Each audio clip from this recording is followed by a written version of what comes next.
Welcome to Damu Kiwe Conversations.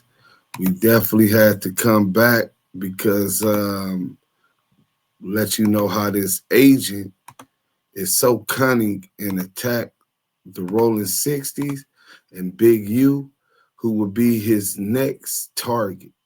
So first, he started off talking about Nipsey Hussle is not a legend. Nipsey Hussle is not a legend.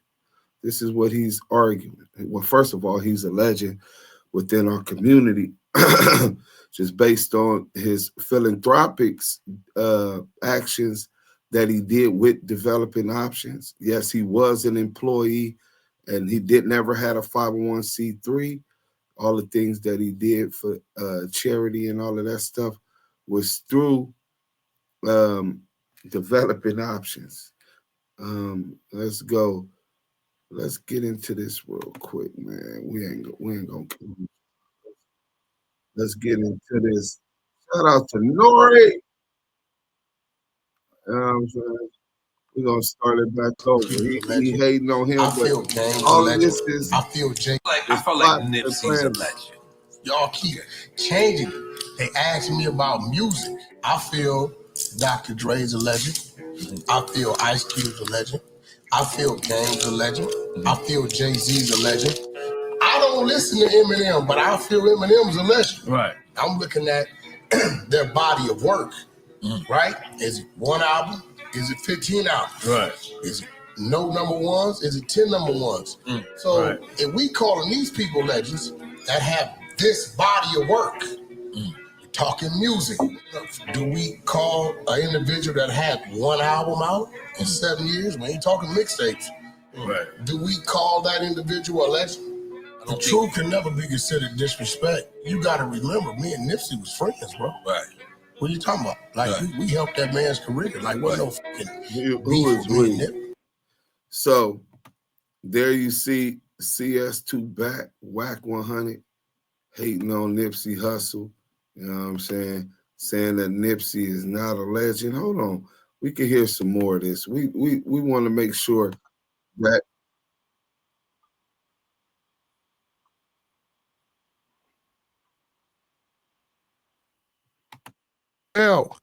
Pac, Ice Cube. Nip is a musical legend. You tripping, nigga. He had one album out in 7 years that did 50,000 copies. I can't do that. So what do we call Dr. Dre? Snoop, LL, Pac, Ice Cube. These niggas just sold hundreds of millions of albums, then toured and made, like, what do we call them then? If Nip's a musical legend, then what do we call them? Because, you know, maybe they got to create another stage, another name of it. But when we say legend, that's, we got some living legends. Legend, Nip name in front of that and behind that. Now remember, bro, listen.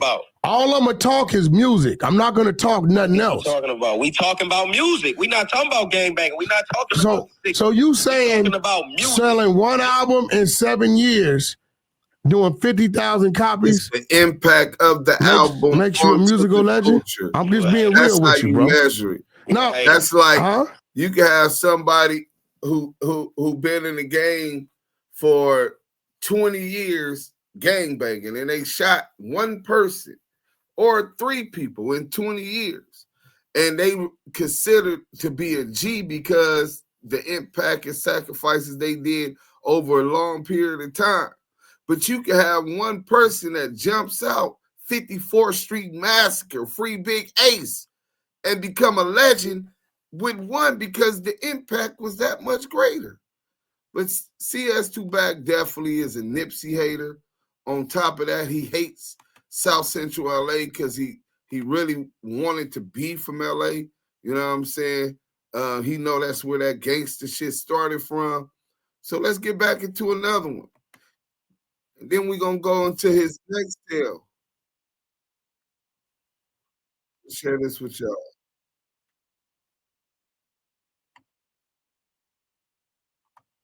Put a number to him. Let's go. Like one album, 50,000 units, no tours. I'm not from his neighborhood.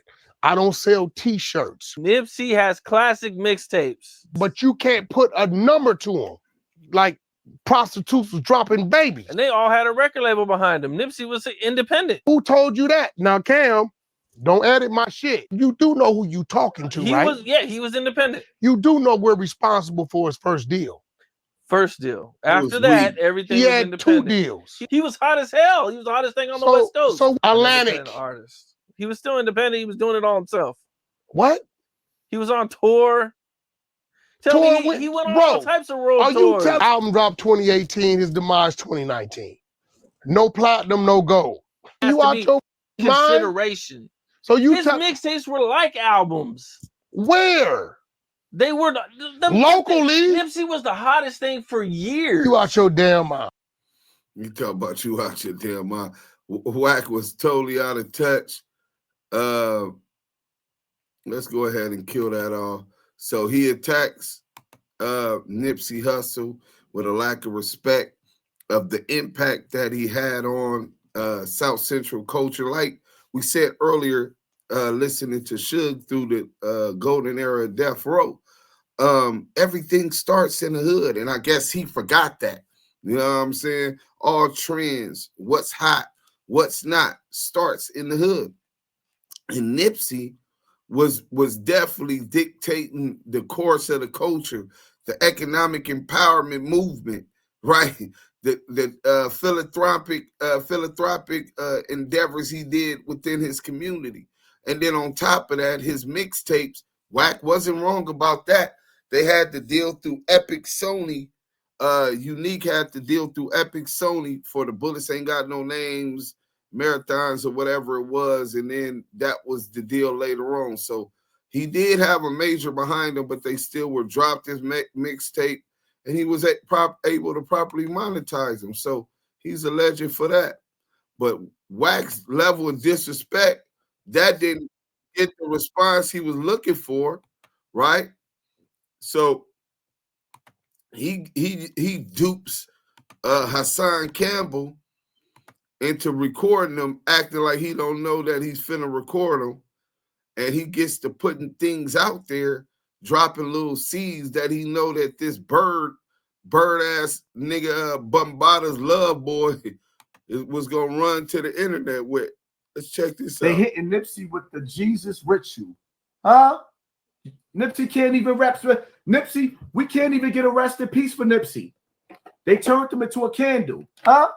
Nipsey got killed by his own homeboy, bro. But Nipsey know you wasn't that. You ain't that type of nigga. You don't even do nothing. You ain't never put the work in. Fucking with a nigga that's a body man. Everybody know dude is a body man.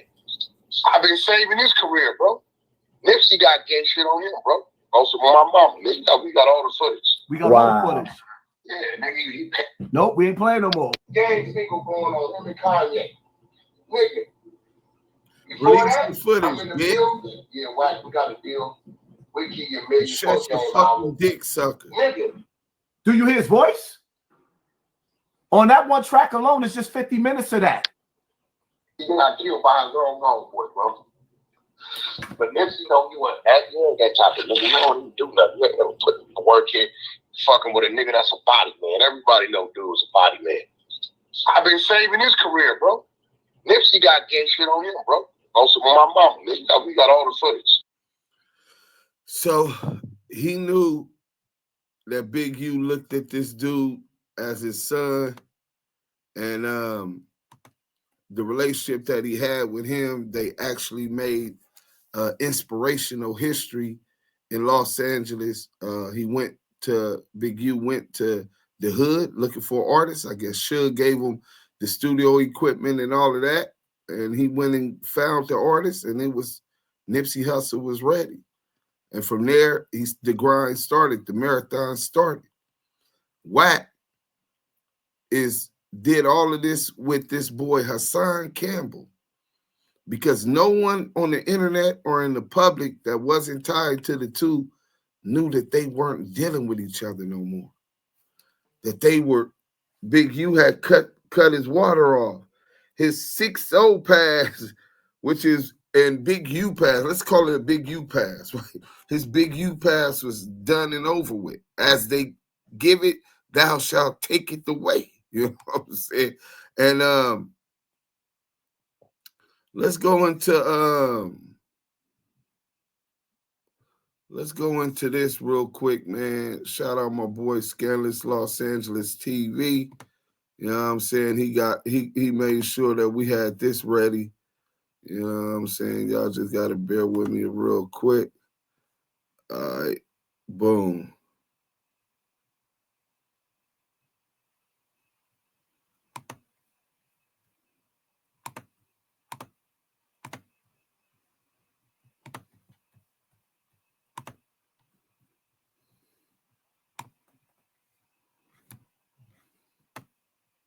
Let's go, Scandalous. Let these clowns. Boom. What's up? We live for all the out there. What's up? Y'all want to be famous? Here you go. Welcome back to Scandalous Los Angeles TV, where we expose the exposers. We have a special treat for you guys tonight. We know how much you guys love seeing us expose the exposers, so we decided to do a recap for y'all today. We're doing this recap because we want you guys to see just how low down this sexual predatorial pile of pork poop is. We also want to continue to hammer in the point that Porky the Pyru is also the infamous federal informant CS2 Back. CS2 Back is a disgraceful piece of garbage who has consistently shown a complete lack of integrity and honor. He is a confidential informant that constantly puts false rat jackets on solid individuals and falsely implicates individuals like Big U, Duse M, Jim Jones, and various others in serious crimes like murder.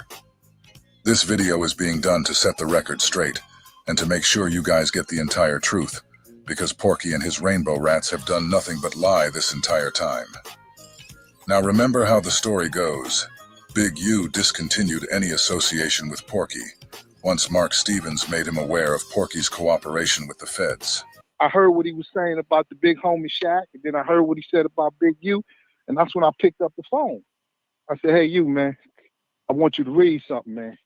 And then once you read it, once you know, you know. That's Quran. That's the Holy Quran. Once you know, you're accountable for what you know. And when he read it, he said, okay, I see why you don't fuck with dude. I can't fuck with dude. From the time I gave him that paperwork, I watched him take assault after assault because he just did the right thing. He just said, I can't fuck with dude. Because of this, Porky decided he would try to get out in front of it by running a play with Hassan Campbell, making it appear as if his phone call was recorded without his knowledge or consent. Yeah, bro, that nigga ain't gonna do nothing, especially with me, but don't worry about it. He ain't about to, he running around with sweats on all day, bro. And they don't even keep a hammer on. I know the nigga, bro. I know him. Know him, his family, I know him, bro. He ain't running. That nigga, them niggas don't run nothing like that out here, bro. Don't believe the hype. You do not believe the hype. 6ix9ine, one of them niggas blocked. The harder that they were, violated them niggas, bro. What that tell you? Nobody was there. 2 o'clock in the afternoon, bro. It's real shit. It ain't what it used to be, bro. You know what I'm saying? Right. Ain't none of this shit what it used to be, bro. And that nigga 55 years old, bro. He's scared to go back to jail. I mean, you know what? My whole thing is, as long as I got a fair fight, niggas come at me and I got heat to hold myself down, I don't give a fuck. I just don't want to be in a position where niggas got heat to me and I gotta be humble. Whenever you land out here, bro, that ain't the problem. Right. This is all I want you to think about. They talk a lot of shit about Wack. We in LA. You see them niggas coming playing with me? Nope. I'm out here moving. All my cars is bright. Everything I drive is noticeable. Nigga, they see me, nigga. I'm posting flyers where we gonna be at clubs, all that. Concerts, all that. Just studio, like, bro, like, these niggas be talking. You know what I'm saying? Right. They talking, bro. They be talking, bro. Them same niggas you talking about when they went to war, guess who they had to come see to get their tools, bro? Pick you all up. Wack. Crip nigga gotta come see me. Them same niggas you talking about when they went to war, guess who they had to come see to get their tools, bro? Pick you all up. Wack. Crip nigga gotta come see me. You know what I'm what I'm saying? Because, you know, they go to war with each other, so I don't fuck them bitches kill each other all day long. You know what I'm saying? I be Crip on Crip shit. Be Crip on Crip shit. Be Crip on Crip shit.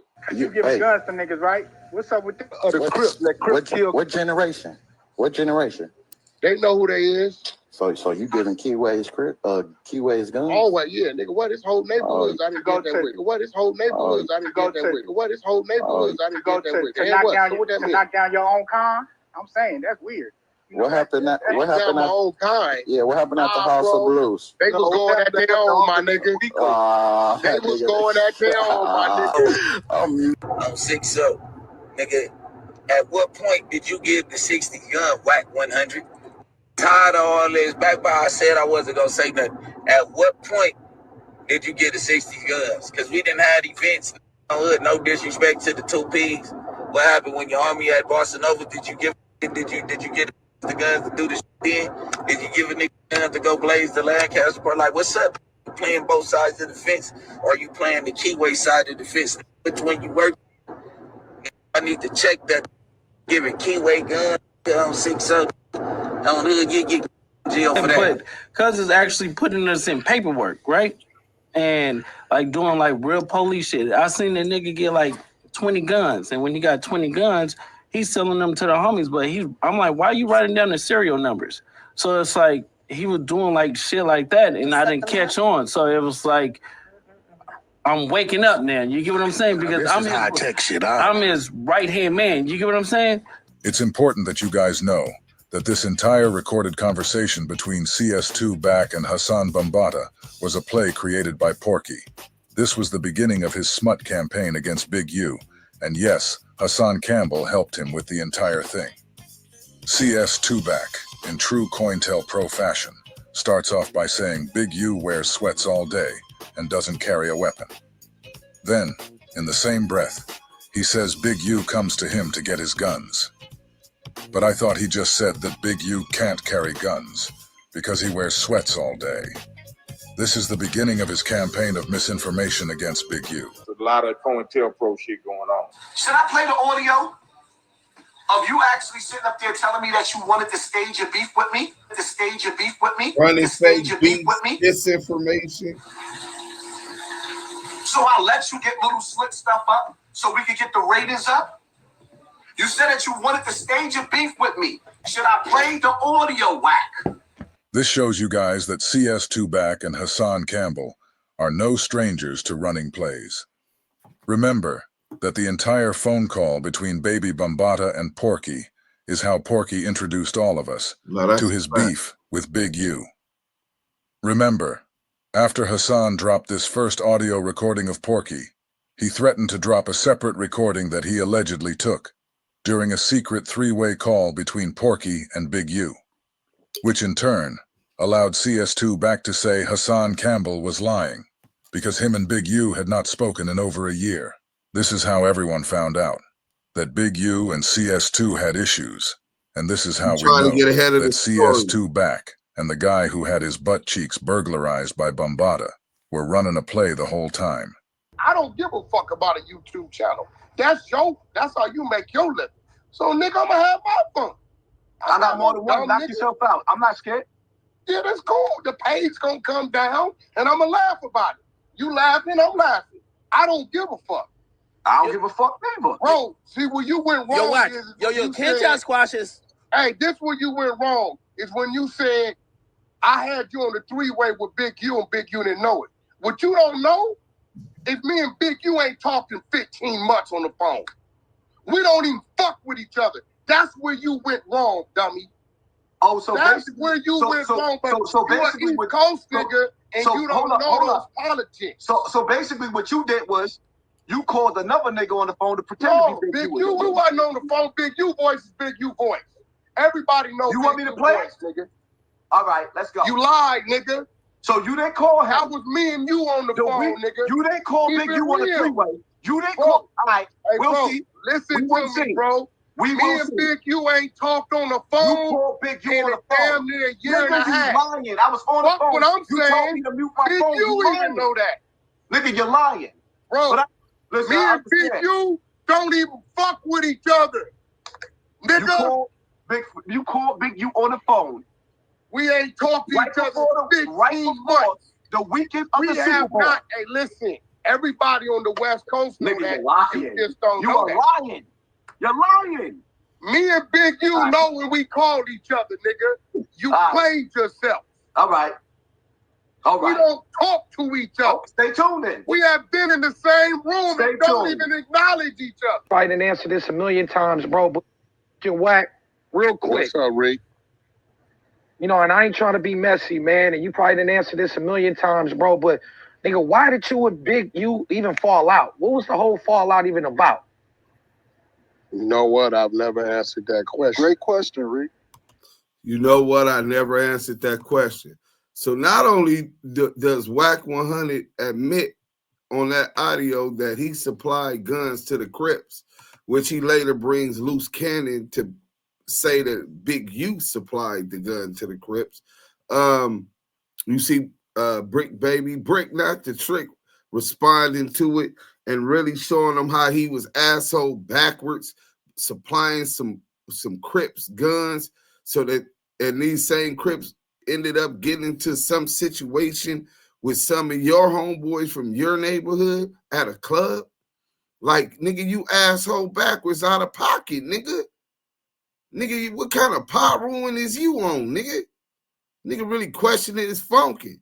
You know what I'm saying? But we know he done got the boot now. He been scheduled and absconding from his put off. But on more than that, he utilized Hassan Campbell as a dupe to announce to the world that he no longer fucks with Big U, or Big U no longer fucks with him. And then he comes with his spiel on what's the underlying issues is. But Big U had already cut him off, and that was the real issue.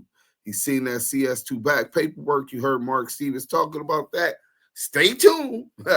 Day 2, which will be day 5 of the Hip Hop Police, we'll get into Mark Stevens' statement, the DeJa34 investigation, more in depth. Now, the kill, I'm giving them, that's Crip on Crip, let them kill each other off. So you with supplying guns to another black man to kill another black man, and you're good with that. That sounds like, that has nothing to do with you protecting yourself. That sounds a little bit like COINTELPRO. You know what I'm saying? But at that time, you know what I'm saying, all of that goes on. And it sounds like some people took offense to it, unbeknownst to Wack 100 and unbeknown to Wack 100 and those on the internet. We get to hear this. J-Rock makes it. We started hearing rumors and that Wack finally got caught up with after doing all that weird shit. Let's go. I met Wack with YG, my nigga. You know what I'm saying? Anybody know YG? They get YG on the phone. He'll verify this story, my nigga. Wack called himself pressing YG, nigga, and it didn't work out the way he wanted to work out, my nigga. Niggas had words with Cuz. Damn, they're about to fuck Cuz up. You feel me? Wack is a nigga that play chess, bro. He an old nigga that play chess. So the nigga seen me, he like, damn, bro, you a real nigga. Come holler at Game. Tell give me a job with Game. Never was I homeless, my nigga. I had my own spot the whole time. I mean, you know what I'm saying? I really don't be wanting to speak about business. So he lying. Let's just say, so he lying. J-Rock was good. I ain't got no problems with Game, homie. You know what I'm saying? Game ain't my issue, my nigga. That's that. Shout out to Game. I ain't, you know. But whoever was in control of Game money, whether it was Wack or somebody, my bills wasn't getting paid on time because my check wasn't coming on time. So I hit Wack and let Wack know, what's up, bro? Nigga work, you know what I'm saying? Nigga working for you, bro. What's happening, homie? Where my money at? So I don't know if he's sliding me Game money or saying it's his money, whatever. But when I hit the nigga, he'll send me my check. Cool, all love, no problem, homie. You know what I'm saying? Fast forward, the checks wasn't coming on time. I bounced on me. You know what I'm saying? My nigga Nip hit me. Hey, listen, bro. Come fuck with me, bro. Get out of there, bro. I go fuck back with my bro, which I was fucking with before Game, homie. You know what I'm saying? And wrote it out till my nigga passed away. You know what I'm saying? Game, Wack always had a problem with Nip, bro. For whatever underlying reason, he always hated on Nip, bro. It's always been So there, he bro. been hating on It's Nip. many a stories He with was Wack helping Nip. hating on Hussle. You know what I'm saying? But he didn't have that same energy when Hussle hopped out on him. That platinum motor. Nah. You know what I'm saying? Ask about it, bro. Go up to Platinum, ask the Nip Hop. Hey, that's been confirmed. Nip marked that nigga Wack out, hopped out on him at Platinum Motors, nigga, and marked that nigga out for having his name in his motherfucking mouth. Let's go. On Wack, bro. Hey, they got a video somewhere, I'm sure. You know what I'm saying? Then I bump into Wack at the fucking concert. I did. I rushed Cuz. Cuz was woozy, out his damn mind. Woozy. He didn't know what the fuck happened. He didn't know what happened. You know what I'm saying? Yeah, he did. He had 1 million niggas with him all behind him, bro. You know what I'm saying? And keep it 100 with you. The fucking West Sides broke the fight up. Then the treat, they was sticking the motherfucker, homie. We was only like 3-4 thick. I had 3-4 homies with me from my hood. You know what I'm saying? Cool, all love. Stand off. Me and that nigga all standing off, nigga. The treetops come. Nigga, YG homeboys come and help us out. So now we got numbers on us. They got numbers. Whatever. What we doing? Wack walk away. That was the end of it. My nigga had a whole rant about how he got socked out. Now Wack done said. So you done disrespected Nipsey Hussle. You made statements. Whenever you take a position, you make an opposition that Nipsey was not a legend. You done made statements that you got gay porn of Nipsey Hussle. Produce it. If you can't produce it, then stop smutting the man that's resting in peace. Let the people remember him how they remembered him when he died. Unless you got what you say you got. If not, you just smutting a dead man name who ain't even here to defend himself. So J-Rock is former bodyguard from Watt. Shout out to the Watts, baby low Crips. You know what I'm saying? Nigga caught up with that nigga, got up in that dressing room on him and rushed him. Wack run to the thing. No, nobody, nothing. That's bullshit. He swung, he missed. Nigga, I ain't letting nobody hit me. You let a Crip put his hands on you. So let's get into some of this video. Boom. Wack 100 knocked out by Rolling 60. They all thought he was from Rolling 60s because he was Nip's bodyguard. So we're gonna show you a couple different views of it. Y'all tell me what y'all think.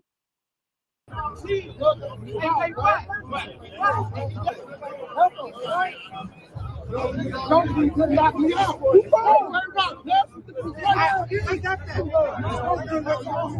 J-Rock knocked him out.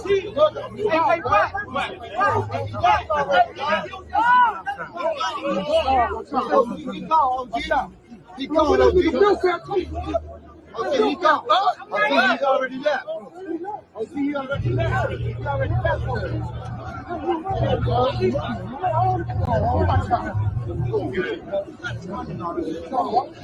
I'm not running around with the dope. No, we don't come around with him. You know, we just knock me out with the dope, my nigga. We gotta get out. You gotta get in. How you gonna get out when the nigga already knocked you out? All right, we're gonna stop that one there and give y'all a different view of it. You know what I'm saying? Let's go up over here real quick to we'll put that video right here so y'all can be able to see it. This one been better enhanced. You know what I'm saying? So we can close that one out. And we'll go to we'll go over here real quick. Bear with me as I get you. This is the best one. And I don't think y'all have to see J-Rock, what happened with his lying ass, embarrassed, because all that popping off at his mouth, he did pay consequences. Telling Hassan Campbell, you see, niggas don't play with me and all of that. Nigga, this is another time you allowed, claim to be I told y'all he was a fraud. Nigga, what Paru and blood y'all know? Oh man, that's the wrong shit. Hold on. That's the wrong shit. What Paru or blood y'all know allow Crips to put their hands on them and don't give up no don't give up no resistance, no run back, no nothing. Like he did that and you just let that go? Like for real? You know what I'm saying? It's just you just sweet like that, huh? Oh yeah, it's not letting me get up over here. So we'll go over here to Instagram. And that's crazy. It's not doing that, but that's all right, because it won't take me that long to get over here. We'll go to my boy Scanless's DMs. Boom. All right, boom. Here we go.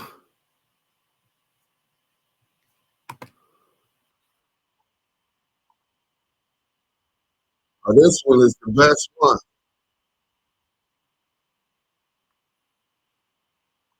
Got a Here lie we go. to say you knocked me out and dropped.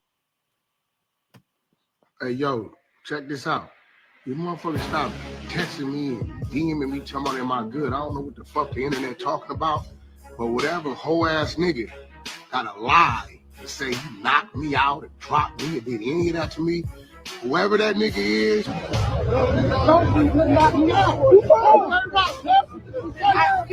all I seen a nigga swing and run. A nigga 300 pounds. That sound like the story. Couldn't do nothing and run. That's a bitch ass nigga. Knock me out in the dressing room, my nigga. Nigga, whatever y'all talking about, nigga, stop calling me and texting me this weird shit. Believe what you see. The Wack knocked the nigga out, you seen that. When you see that, then believe it. Believe what you see. You see how he spent that as if that didn't happen? That's two different stories.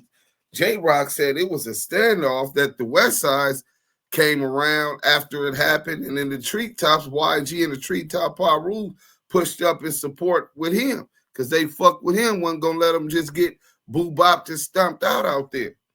So you're like, what is gonna be? And he just ate that. A Paru, the one that claimed he the biggest Paru with the biggest mouth, all on social media, claiming that this man, you got a gate tape of this man, claiming this man wasn't a legend and he's resting. J-Rock stood up, bro, and fought on behalf of Nipsey Hussle. Nigga, and put that nigga to bleep, nigga. Nighty night, rock-a-bye, baby. You know what I'm saying? He wasn't ready for that type of shit. That internet tongue wrestling, he was ready for that. But when it came to that, getting to that gangster shit, he wasn't in it. They said it was inside the dressing room. For those who don't know, it's illegal to record in the dressing room without permission. And they wasn't even trying to record nothing anyway. He got up in there and he felt a certain kind of way. Get mad where you get down where you get mad at. That's how we was taught. You know what I'm saying? So from there, around this time, Duse M, myself, the Don, I jumped on I was already on Clubhouse. I got to networking with my boy ODM Slim. He was trying to get Crip Mac to expand his audience onto different platforms and figure this shit out as he was managing Crip Mac, who was like the golden child. Everything he was doing was going viral. You know what I'm saying? So I put together a play. We got the platform livestreamers.com, you know what I'm saying, which is pay-per-view fights in 162 countries. And let me see if I can pull it up for y'all real quick. So I tell ODM Slim, look, let's do a pay-per-view fight. Crip Mac got like 370,000 subscribers, bro, on YouTube alone. Nigga, let's try to get all of them to as many of them as possible to pay for a fight. So he like, man, that's a hell of an idea. He said $55, fight crib. That's what Crip Mac wanted to do it for $55. So I started doing the math. I said, well, if we could get 10% of that 375 followers, then you basically got 37,000 people paying $55. That was 35, 185, 0, 35, 185. So now you're talking about bringing in something like 1.9. So we was looking at astronomical numbers. Plus, we were doing an NFT for it, which to pay for to see the fight was $55. Plus the NFT was going to be $500, which would invest into the NFT equity and build equity within the NFT and the value of everything that Crip Mac did. We really wanted him to be the golden child. Shout out to my boy, The Conclusion. You know what I'm saying? So in the midst of us doing that, Crip Mac, let me see if I could go on YouTube real quick and get y'all this, right? Crip Mac gets DP. It goes viral. Everything he did went viral, but this one really went viral because one of his homies was out of pocket and actually released it. You know what I'm saying? Let me see.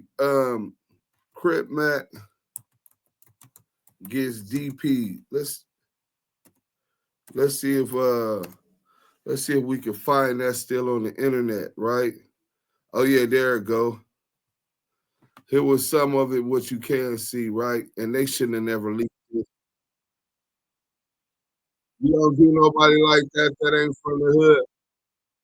You nigga from the hood, you don't do your homies like that. That ain't internet business. So they ended up getting some CPs, but this was cuss them from the hood, bro. Yeah, cuss in the hood, bro. Don't do that. Cuss them from the hood, bro. They will cuss in the hood, nigga.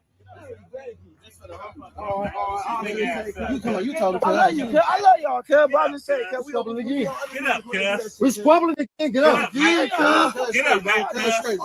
Always say that. So where's the paper? So that went viral. So now we like, well, fuck it.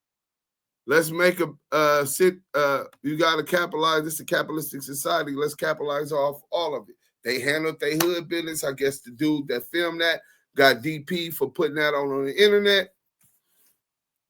But we ended up coming up with a picture and an NFT for that also. So now there's 2 NFTs available. So the Crip Mac was going to fight a dude, a troll, right? And this troll, Crip Mac used to live with this troll out in Vegas, him and his girlfriend. And I guess he was supposed to be an engineer. His shit is garbage, right? And he was trolling, telling everybody he know Crip Mac, Adam 22 messed him out of some money. He did know Crip Mac when we thought he was lying, but he was lying about all of the other shit, just clout chasing. But Crip Mac was like, fuck it, I'll fight him. You know what I'm saying? Let's make some money. So we're not even looking. He has no following. Crip Mac is the draw. He's just, people want to see him fight because he always talking about running the friendly phase and all of that type shit. So he was going to get the fight. In the midst, this troll nigga then dissed the neighborhood Crips. So now it would have went somewhere else and he's cut out. Niggas can't do no business with you. When they see his bitch ass, they on his head. You know what I'm saying? A non-affiliate weirdo troll. You know what I'm saying? So he done fucked off his bag. Now he's complaining on Clubhouse to CS2 back. So, matter of fact, I can let y'all hear exactly what he said because he be sucking Wack dick. You know what I'm saying? So let me get this for y'all real quick. And I'm going to share for y'all. And I'm confronting him about what he did because he went and showed Wack the contract. And then look what happened. Look. Hey, yo, y'all wait real quick. Lamonte, you hear me? Wait. Man, hey. Wait. Hey, yo, Lamonte. Ugh, your dirty ass laugh. Shut the fuck up. What happened, bro? What did he do? Wack Hey, yo, 100 Yellow, wait real quick. tried to Lamonte, stop Lamonte, Eminem's you hear me? DJ Bad. No, bro. And If Lamonte you tell the Sims people I'ma leave cussed and him. take my people until you tell the truth. You been sucking Wack 100 dick. You showed him the contract. He got mad. Tell him what really happened, bro. Hey, nah, that's exactly what happened, bro. Wait. Man, hey. So this troll is mad that he disrespected the Crips and got cut out of the money play, runs with his contract to Wack 100. Wack, they cut me out. Lamonte and this and that. His deal wasn't with me. My deal is with Out the Mud Entertainment, and it was a binding agreement with that management company. As far as ODM's agreement with him, that's him and that troll, right? But he ran to show Wack 100 the contract. Wack 100 get mad. Fuck you showing me this for? I ain't Lamonte. This and that. He read the contract. He see the play. All of this stuff. Next thing you know, a couple days later, you know what I'm saying? This is what's going on the internet. Oh, hold on. Let me pause this real quick. Hold on.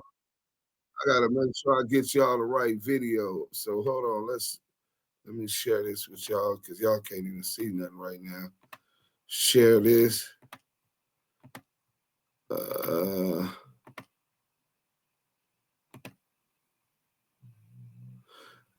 Boom. So Blueface trolls Crip Man. Here go Lupe talking about it. I said, shut the f up. His squad isn't going to be able to handle the homies talking like that. Start it back over. Blueface, I said, shut the f up. His squad isn't going to be able to handle the homies talking like that. You know what I'm saying? He needs to shut the fuck up, bro. I didn't even know anything. Bro, he's talking about the homie. He's talking about the homie.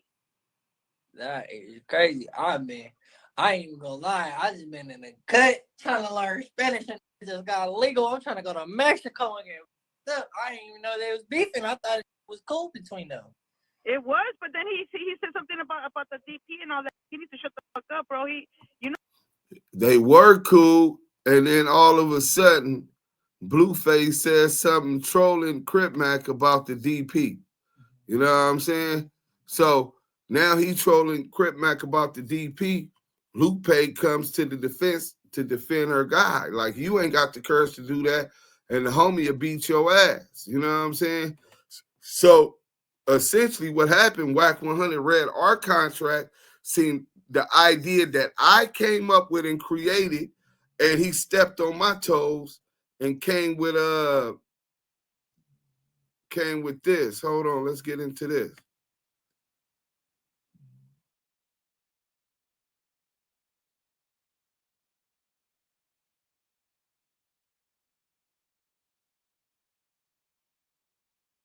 And do real nifty things.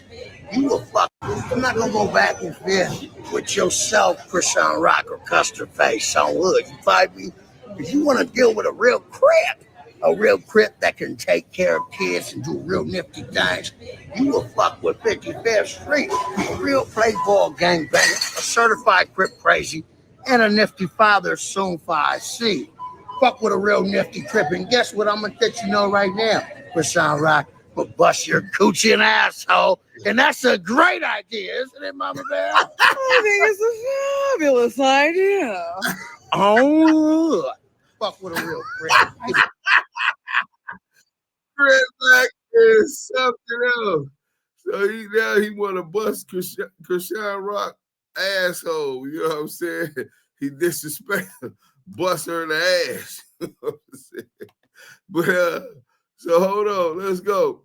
And so from there, it got to escalate. So I peeped the whole move. Look at this one. And then we gonna go move on from here.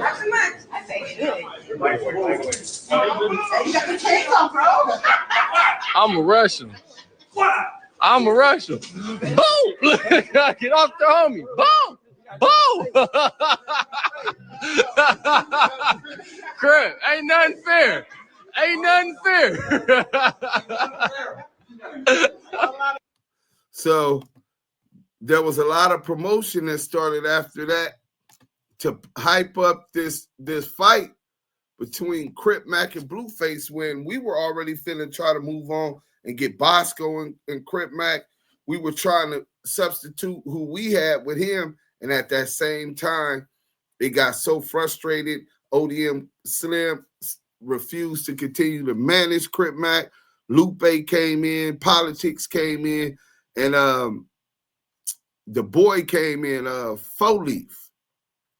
So that's a whole nother story. But I ended up having to tell 4-Leaf, he like, well, I'm going to look out for you. Nah, ain't no look out for me. Nigga, this a binding agreement. Nigga, you niggas going to do this fight. All right, we going to talk about it. Crip Mac goes back to jail, fucks it off. So while he had the speed, you know what I'm saying?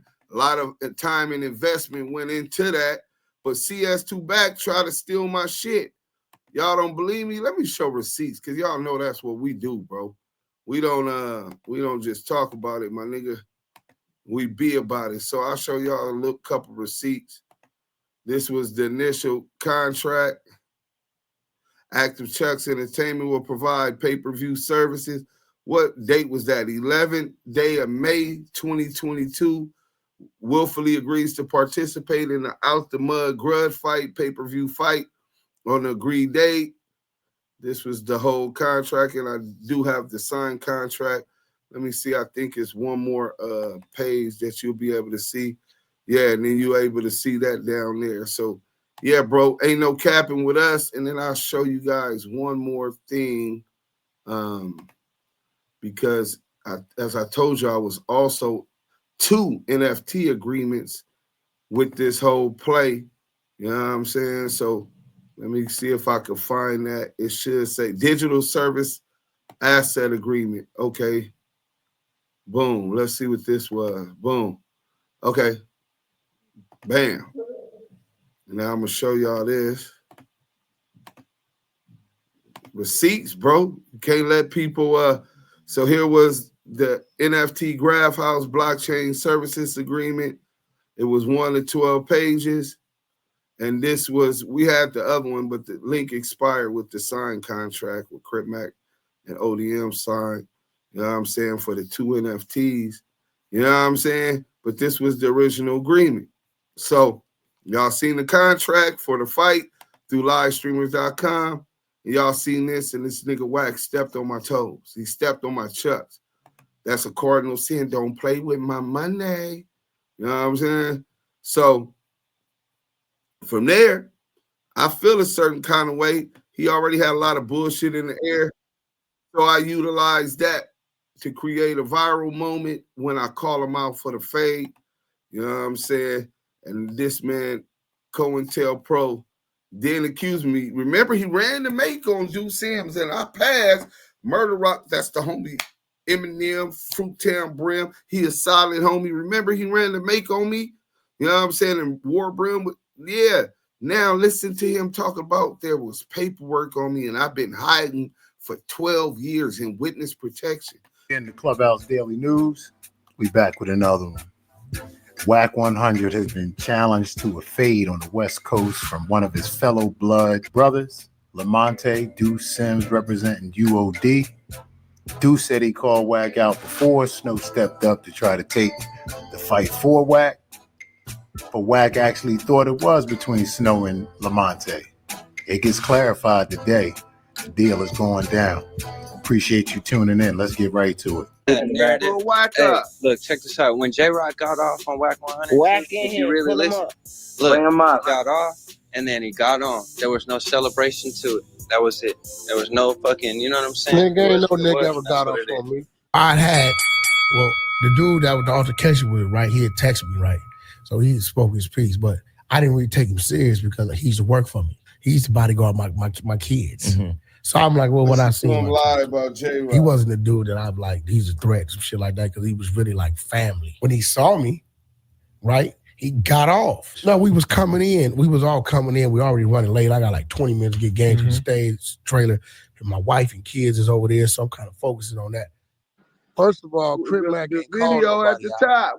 The video at the First top. of all, Crip Mac ain't called nobody out. Wack called Crip Mac, called Blueface, and arranged a fight, my nigga. Them niggas ain't, that's a bag. Ain't been no call out. I called actually Big Bruce from Compton Crip. He got Crip Mac on the phone. Crip Mac, you want to get a bag? Hell yeah, what we got to do? Whoop, I'm with it. All right, Blueface, you with it? I'm with it. I'm with it. Everybody with it. Let me put it together. So kill that. That's not he put it together after they both know what they doing. They getting paid. My Great. idea. So what we talking about? Wack, you first of all, why you lied to me yesterday? You talking Who about the fuck you is that? send my people. Duse M. Send your people what? Who's your people? Who was that? That's that Wack goo from the crew that I asked you about yesterday. Was that you, Greedy? Nigga, Wack just opened his first room up today. Nigga, I ain't opened that wasn't me. That was D-Murder. Fuck you talking about? D-Murder. Yo, what up?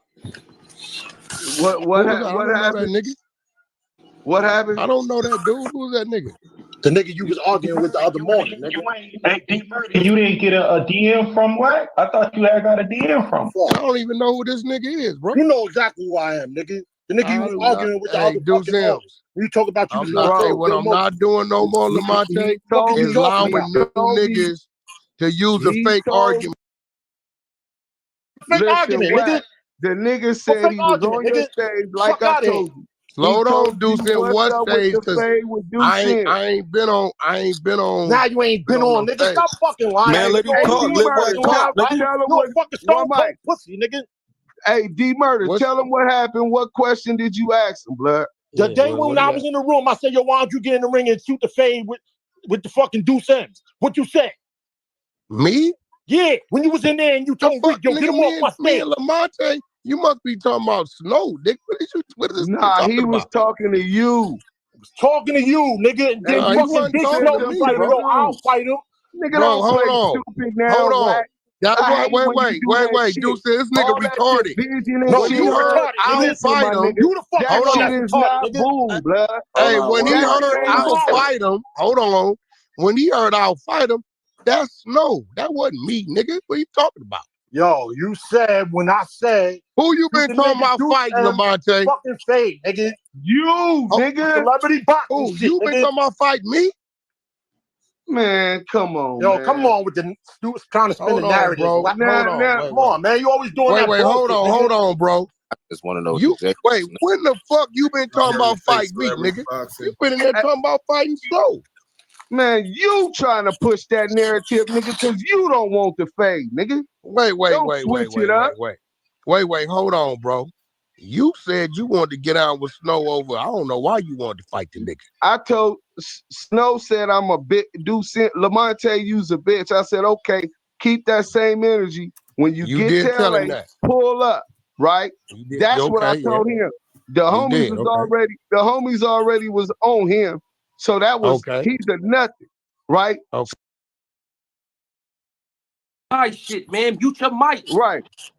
So I'm like, first and foremost, you get into it with Stacks 280, talking about some Jersey paperwork shit. Now these Grape Street niggas asking like, what's up with this nigga? Hey, wait, Lamonte. You've been doing a gang of bullshit. Hey, bro, you done been on my phone. Wait, Lamonte. I see what's going on. Bro, you done been on my phone. Hey, bro, you done been on my phone 10 times this nigga Snow talking silly. real nice. But blood, if you want to get out with me, that's nothing. All right, then we gonna set that up. How about that? There it is, then. You been on my phone talking nice. You trolling right now. That's what it is. Me and you know you trolling right now, That's nigga. what it is. Hey, look, the baby looks on here. Now listen. They checking in. They check you for that bullshit you was doing. Simple as that. Ain't no baby gonna check me. So what he's talking about when he's saying, oh, I thought Big Snow's the one you want to fight. I don't know why. No, nigga, that nigga knew why. He sent Big Snow at me because he said, man, everybody that get into it with me, click up with you. I don't know what it is. And I'll show you guys receipts when I go live today once it gets to this part. Where he showed me this in the back channel, but it's still love. And then he had Big Snow, who I don't know, who's from Minnesota. I know nothing about. When I go in his room, ambush me talking about, fuck you, Lamonte, you's a bitch, right? So I don't know him, but I know you, and I know he's one of your boys. So for you to do that, I knew that you sent him. So couple that with you stepping on my chucks, that was all I needed to call him out for the fade. But look, the nigga Big Snow, let me show y'all this real quick, and I'll get back to this after I show y'all this. This is nasty work. So I don't know nothing about the nigga Snow. You could go Google it, and you guys should be able to see. Let me make sure that y'all can see what I see. Okay, yeah, y'all can see what I see. So you see, it say Big Snow. Wack 100 argues with Big Snow for being an informant. Wack 100 talks with Big Snow about snitching, right? Wack 100 exposed Big Snow 100 ENT as an informant. Wack sent a snitch, and there goes another snitch. Snow Billy admits to cooperating with the feds that was on the 6ix9ine case. All of these informants are surrounding him. But how we found out about Big Snow working, he gets arrested on Super Bowl weekend in LA. He goes back to Minnesota, get arrested. He ain't on the app. His wife come on the app, Raylanda, and she admitted that he had caught a heroin case, some shooting cases, all that, and had promised to work with the authorities. They let him out, and I guess he wasn't delivering, so that's why they locked him back up. So Wack sent the informant to start a beef with me. Sounds like a clever move by someone scared of another man. Send a killer rat at him. You know what I'm saying? Let him crash out with him. Nasty work. Niggas, you stupid. It's been a great free week. Last week.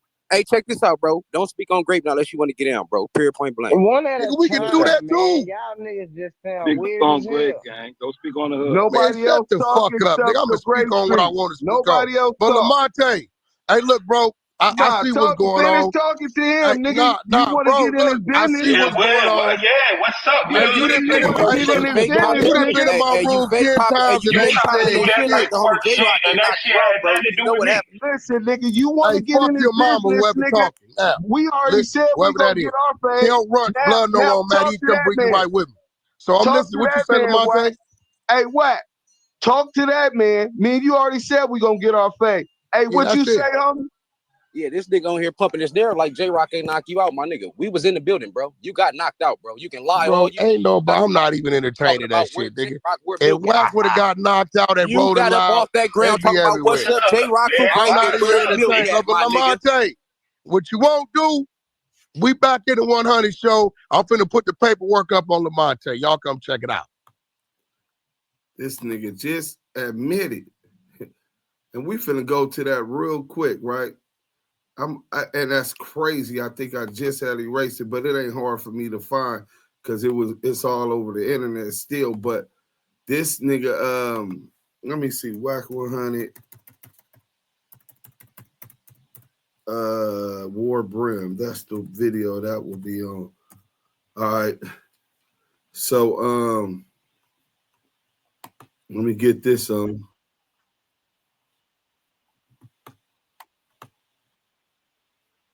So this is the disinformation that's part of COINTELPRO, and Wack 100 is he's the definition of passing on disinformation to undermine people's credibility.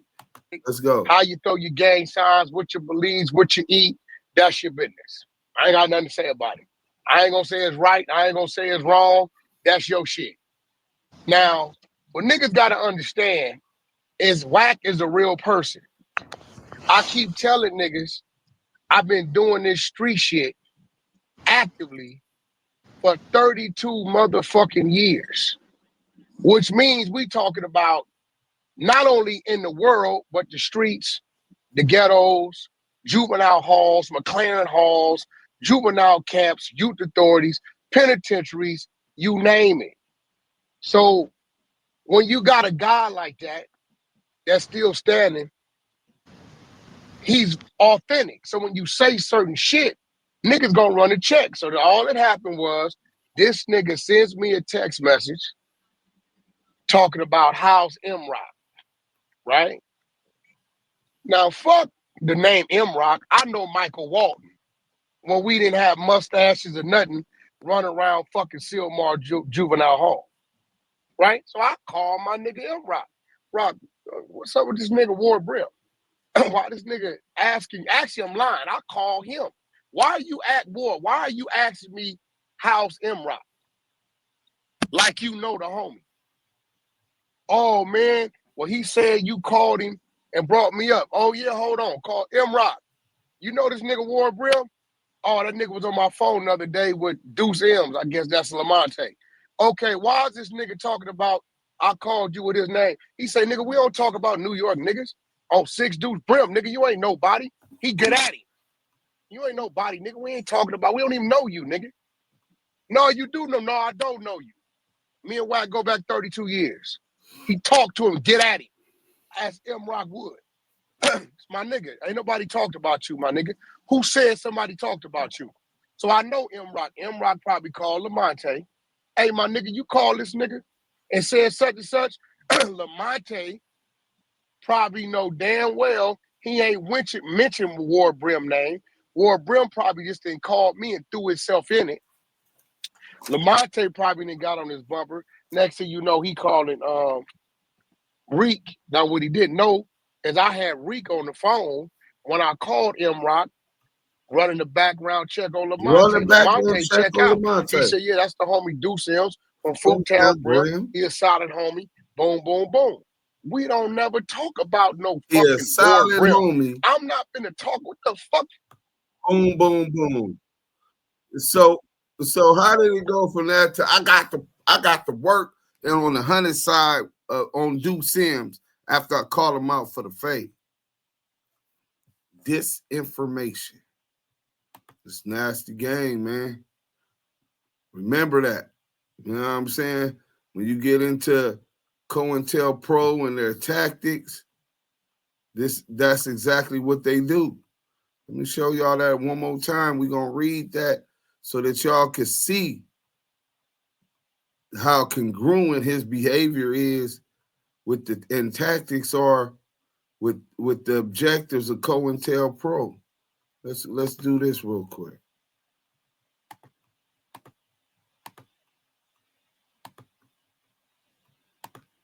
Lying about me being a rat, psychological. Many of the tactics used in COINTELPRO are alleged to have seen continued use, including discrediting targets. Discrediting. Calling me a rat when I stand against rats definitely discredits my authenticity. Targets through psychological warfare. Smearing individuals and groups. Smearing me and my group using forged documents, fake paperwork, like he did with Jim Jones, and by planting false reports in the media. We're talking about social media, harassment, wrongful imprisonment, illegal violence, and assassination. We're going to get to something I just heard today also to prove that, but we might do that tomorrow. But in any event, I called the bitch ass nigga out. He offered me, hey, $250,000 if he takes my phone. After that, I was like, damn, I was going to do it on the live streamer since I have that platform, and whatever we make, we split. But if you got $250,000 up top, we can utilize that as a marketing budget and make even more money. So I'm like, yeah, hell yeah, nigga, that's good enough. He said, say yes, and we locked in. I said, yeah. The nigga found made every excuse in the world to duck that fade. You know what I'm saying? So after that, I exposed that he his brother got unalived and he didn't get no get back. Execution style. You know what I'm saying? Let's get into this content. Hold on, man. Let me share this content with y'all real quick, man. You know what I'm saying? We're going to get right into it, man. You know. Let's go. What is this?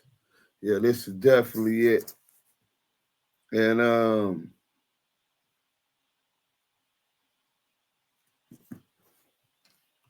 okay. We'll start right there. Tulsa police Wednesday afternoon at a motel. Leroy J. Smith, 35, was charged April 19th with first-degree murder for the April 15 slayings of Zachary Sean Jones, owner of This and That Hardware, the store clerk Eddie Ray Phoenix, and store clerk Eddie Ray Phoenix. A tip led police to a South Tulsa motel. Spokesman Sergeant Kim Presley said Smith walked out of the room, jumped the fence, and tried to run, but was caught by two detectives, Captain Tracy Crocker and Sergeant Mike Huff. Earlier Tuesday, police followed a tip to a North Tulsa home where Smith was believed to be staying. Police surrounded the home for about 5 hours, but found the house empty after there was no response to loudspeaker commands and a variety of gases fired into the home. See, this shit, I didn't even know about this part. Shit got cracking. The police thinking he up in there, they got a tip. Obviously, it was a bunko tip. Niggas trying to get a reward. He ain't even in there. Shout out SPI, Spider Loc the Most East. He ain't even in there. They done shot gas in that motherfucking everything, trying to smoke his ass out. Nigga wasn't even in there. So then salute real quick. Salute Spirit Wonder with the chat, $2 chat. This where it's at, man. We appreciate you, Spirit Wonder. Thank you. Salute, salute, and salute. Appreciate you. All right. So now we're gonna get into this one. So this man then killed these people in the hardware store, double execution style murder. Remember that RBX 7 execution style murder? That's before your time, my nigga. I have no remorse because I'm the fucking murderer. Haven't you ever heard of a killer? Boom. I dropped bombs like Hiroshima. Hey, bro, this nigga done went up in there, execution style murder, allegedly. This is what's being alleged in the paperwork. Knocked down Big Wack, you know, Wack 100, Lil Wack. Well, he was supposed to be Lil Wack from 2 P's and a B, but the 2 P's and the B's don't claim that bitch ass nigga. He is not a Paru or blood. Not at all. Boy Smith knocked down his brother, knocked down the other dude, execution style. A woman enters the hardware store and he tried to knock her down, but she got away. And she testified at trial. And he beat the case. What? He beat the case, bro. Hey, yeah, we got another super chat. Hey, man, we got number 1. Salute. DNK Convo. Need that no corn dog weenies with bread merch. Hey, I like that. I like that, number 1. I like that. Salute DNK, which if y'all don't know what that is, that's Damu Kiwe Conversations with no corn dog weenies with bread merch. We got to go ahead and do something like that, man. That's very creative because the corn dogs is truly out here corn dogging and, you know, with some bread. You feel me? So salute to number 1 for that quote and that little slogan. We logged in, man. Salute, salute, salute. We appreciate you with the $5 super chat, brother. Thank you. Yeah, man. She that woman told on that man and he still beat it, Deuce. That's crazy. That's so look, but in the meantime and in between time, you got Cash McElroy Jones. Right. He got pistols, a shotgun. Damn. Another, I think it was 2 shotguns. He got a couple other pistols and 800 rounds of ammunition. Man, what the fuck he gonna do with that? Hey, listen, his brother just got smoked. If you go look up what the case is sealed now. You're not going to be able to get that. his motion for dismiss based on illegal search and seizure was denied. We got the receipts on that. He says wait. Out. Is that dealing with? Oh, my bad. Go ahead. Hey, nah, bro. The nigga is supposed to be out there with him or going to get retaliation. No telling if he in the Texas. So I don't know if he leaving Oklahoma because he was Spooky Johnson and he didn't want no problems with Leroy Smith, or I don't know if he was going to it. But in the event, he catched his case with these pistols and 800 rounds of ammunition going through Texas, him and his other brother. Police said he smelled marijuana. In the midst of that conversation, Cash McElroy Jones made a statement to the police officer. His statement was, we're going to go pick up my mom. My brother just got killed. This was his immediate statement. Right? Wait a minute. Okay. Because I'm putting it together. Go ahead. No, okay. I want to see if you follow me. Communication is key. So he caught that case with all that ammunition. And then right after that, he catches that case with the guns. And then he goes to jail, allegedly. And then and this is all connected to him going to jail, beating that gun case, or should I say it's disappearing. I think I'm starting to believe when he got caught with that ammunition for quote unquote going out there because of his brother dying, I think that's when he got caught up and started working for the peoples, bro. Well, I'm going to say I think there's a lot of evidence that suggests that, but then there's also a school of thought that he was probably working even before that. God damn. You know, if it's in you, it's in you, bro.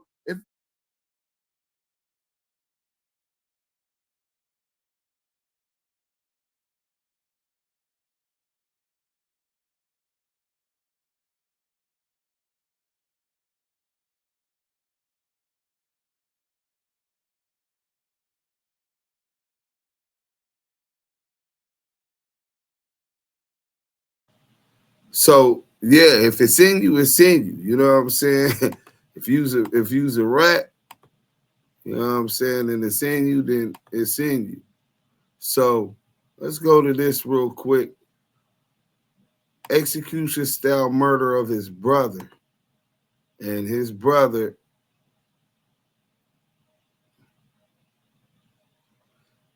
the wife will testify to that possibly as a hostile witness. Smith is charged in the April 15, 2005 execution-style homicide of Zachary Sean Jones, 33, and Eddie Ray Phoenix, 40. One of the defendant's attorneys said there is no direct evidence linking them. This is the guy who was tried for the unaliving Wack 100's brother Zachary. He was never he beat the case, and Wack 100 has got no retaliation. What Paru you know that's letting Crips put their hands on him with no retaliation, get knocked out with no retaliation, let your brother get smoked with no retaliation, but Wack 100 gets caught with 3 guns and 800 rounds of ammunition. And we finna get into that paperwork. Let's expose that in Wheeler County, Texas. You know what I'm saying? So let's get into that real quick. Confronted by Tiny Draws. No, that's not the one. Boom. Here we go.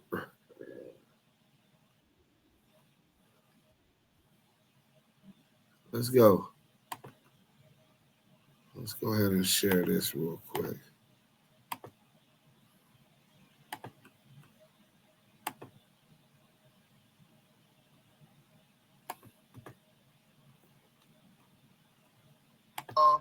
A CS2 back because for the county of between the driver and the passenger, totality were illegal. Ass nigga. Wack 100 running speaking with the driver. 2006. Hold on, dudes. Don't get into the content yet. Y'all better go ahead and like, comment before us.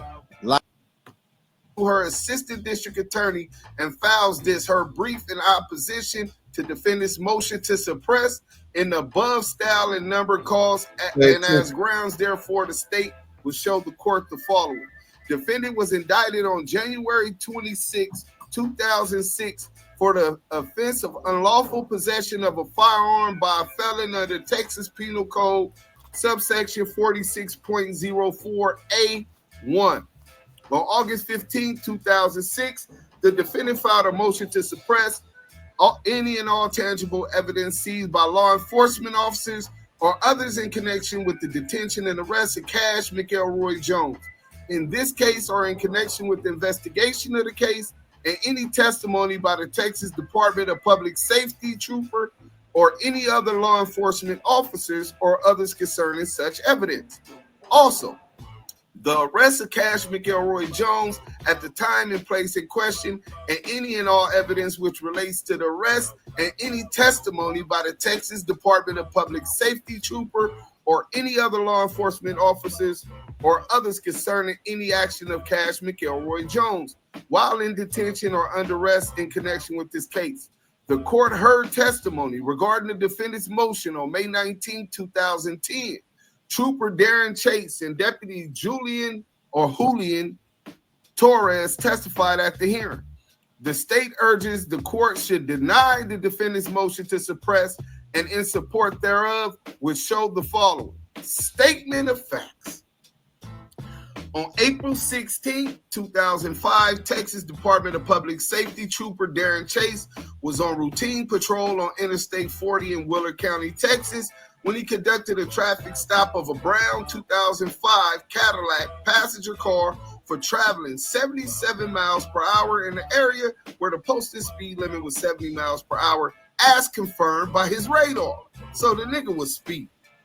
After the vehicle came to a stop on the improved shoulder of the eastbound lane, Trooper Chase made contact with the vehicle on the passenger side. As he approached, the driver only rolled the passenger down about 1/4 of the way. When the trooper requested that the window be rolled all of the way down, he was informed that that was as far down as the window would roll. During the period of time which Trooper was speaking with the driver and the driver was still in the vehicle, the passenger continued to sleep. So the passenger over there playing sleep like, I know this got to be a nightmare, right?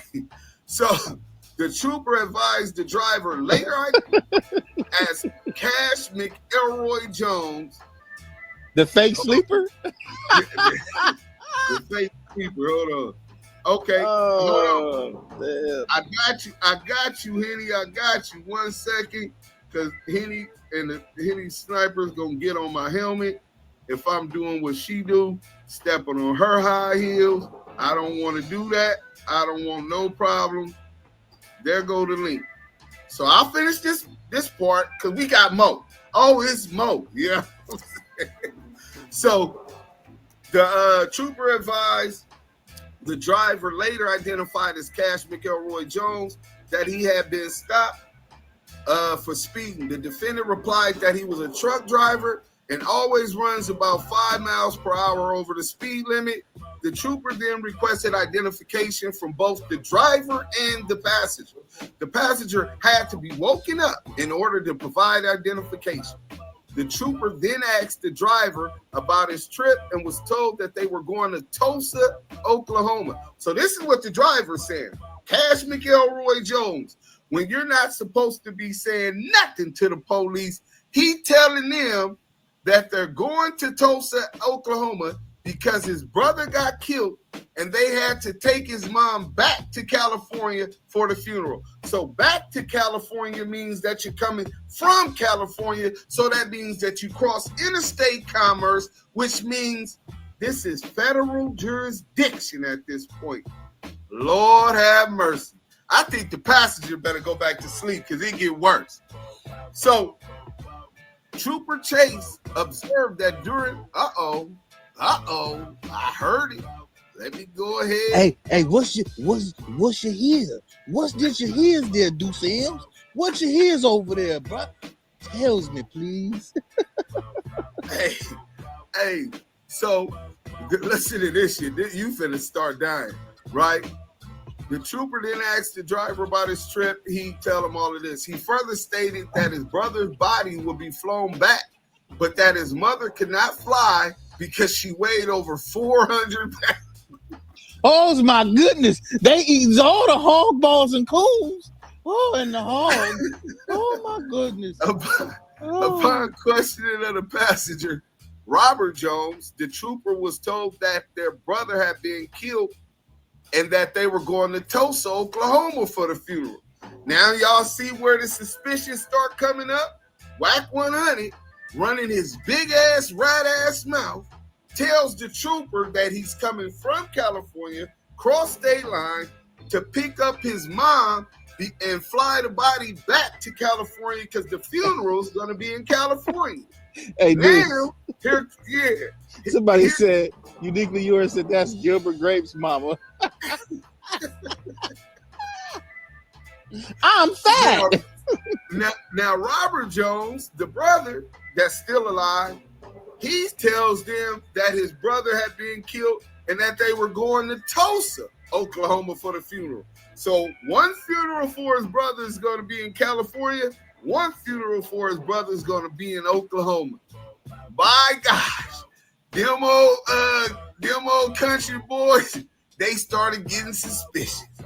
After I finish this, Henny, I'll put the thing up and blow it up so you can take over. Trooper Chase. Well, I reckon we got us a liar on our hands. I reckon. Trooper Chase observed that during the time he was running the routine driver license check, that Cash Jones, the driver of the vehicle, could not stay still. Oh, he was nervous, nigga. He thought he saw Duse M, and he didn't have... That nigga thought he was gonna have to take one of them 1,000 fades. The nigga nervous, nigga, shaking like a snitch at a gangster party, right? The trooper observed that he was pacing back and forth, bending over, and looking back at the vehicle. Was his hands on his knees? Oh, with his hands on his knees. Sexy Red? Oh, he was a bending over with his hands on his knees. Oh, how that Sexy Red song go? Y'all seen that to us, man? Shake that ass to Drake. Now shake that ass to me. Bend that ass over. Let that shit breathe. Let that Boochie breathe. That nigga got Boochie breathe. That nigga got Boochie. He out there bussy popping, trying to get out of charges. Oh, that nigga out there popping Boochie. He trying to pop. He thought if he twerked that ass, you heard me, Deuce? It would distract him from what was in the trunk, right? Oh, he tried to pop Boochie to get away from the troopies. Oh, he go. Boochie and troopies. So the trooper said that the driver was nervous. Also, during the period of time, the trooper observed that the car was rented from April 16, 2005 until April 18, 2005, and that they were traveling from Palmdale, California to Tulsa, Oklahoma. Now you cross interstate commerce. After completing the warning, the trooper went back to explain it to the defendant. The trooper observed that while he was explaining the warning to the defendant, he grabbed the clipboard quickly and signed his name very quickly.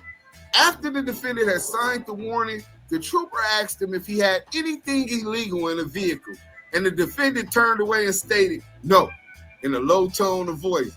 "Not this loud ass nigga. No." Well, wait, did he say it like this? No. No. No. No. Hey, yeah. That nigga said, no. He like, Trooper Chase? I don't know. Wink, wink. Wink, wink. So it was at this point, Trooper Chase asked the defendant for permission to search the vehicle, and the defendant became combative at the request. Ultimately, the defendant denied the trooper permission to search the vehicle. A K9 was requested, and Deputy Julian Torres arrived with the K9 22 minutes later. The K9 alerted on the vehicle, and a probable cause search of the vehicle was performed. During the course of the search, troopers located a black rifle, a black shotgun, a loaded black pistol, along with several clips and large amounts of ammunition for each gun. I caught with 800 rounds of ammunition. I remember he told me about this. Both the driver and the passenger were arrested for unlawful possession of a firearm by a felon. A further search of the vehicle revealed a cigarette rolling apparatus which contained the strong odor of marijuana. So I guess he said he didn't do dope, but we heard he was getting high with Whitney Houston and Ray J. So I don't know, but somebody was puffing some of that sticky, icky. You know what I'm saying? I was smoking stress because I was stressing. I knew they was coming. See, what I did was I tried to put it in my Bucci, and they got me. I'm a Bucci boy. That nigga, the Bucci boy. The Bucci boy. Damn. Hey, Get can you see that? Hashtag Bucci in the chat. Oh, Lord.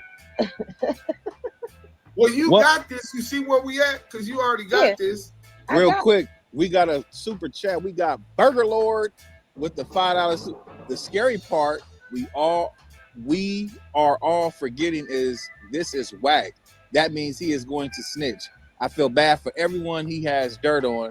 Exposers, burning laptops. Hey, man, Burger Lord, we appreciate the $5 super chat, man. That fact is correct. Salute to you. Blessings to you. Anything and everything that's given to the Double Keyway Conversations. We appreciate you. And that girl, Henny Has Plenty. Thank you very much. Salute. All right, y'all. So this is the arguments and authorities. So number one, the court should deny the defendant's motion to suppress. A, while evidence obtained by the illegal seizure must be suppressed as tainted fruit. The seizure in this case was not illegal. So basically, he's trying to say that it was an illegal search and it ain't an illegal search. Okay. The defendant correctly argues that any evidence obtained by an illegal seizure must be suppressed as tainted fruit. In the present case, however, neither the detention nor the search were illegal, and therefore the court is not required to suppress the evidence which was the result of the search. To justify an investigative detention, an officer must have reasonable suspicion based on specific articulable. Go ahead.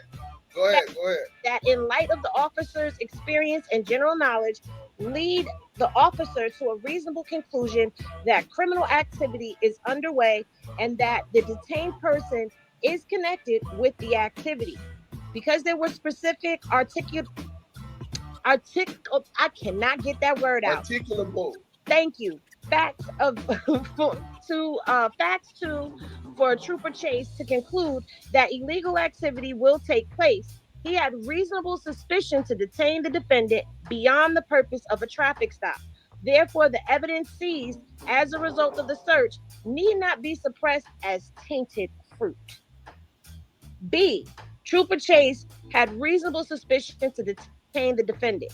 The defendant argues that the purpose of the traffic stop was concluded when Trooper Chase issued the warning ticket to the defendant.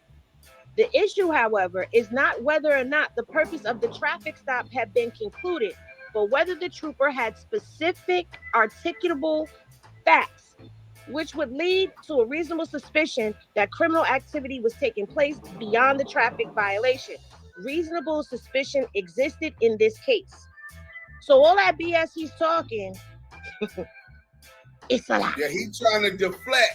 You know, he always spin and deflect. So what he's trying to say is, and argue before the court in his motion to for poisonous fruits of a poisonous tree so that it would be inadmissible as saying, oh, well, the traffic stop had concluded, so anything they found was illegal. And they're saying, nah, that's not what the statute holds. The statute holds whether or not he had reasonable suspicion to proceed after that was done. So go ahead. The defendant correctly states the factors Trooper Chase articulated as support for his reasonable suspicion. These include 1, the fact that the passenger window would not roll down completely and the vehicle was new.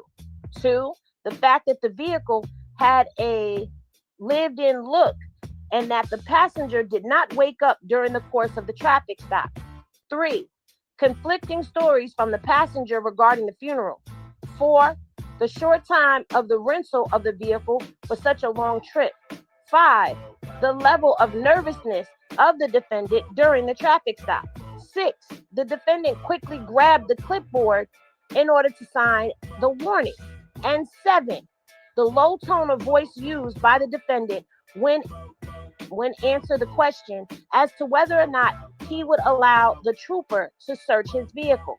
Paraphrased from Trooper Chase's testimony at suppression hearing. When looking at the totality of circumstances, these factors clearly established reasonable suspicion of criminal activity. There you have it. Those are the reasons that they searched the vehicle. After making a stop for a traffic violation, an officer may rely on all the factors asserted during the course of his contact with the defendant to develop articulable facts that would justify and continued detention.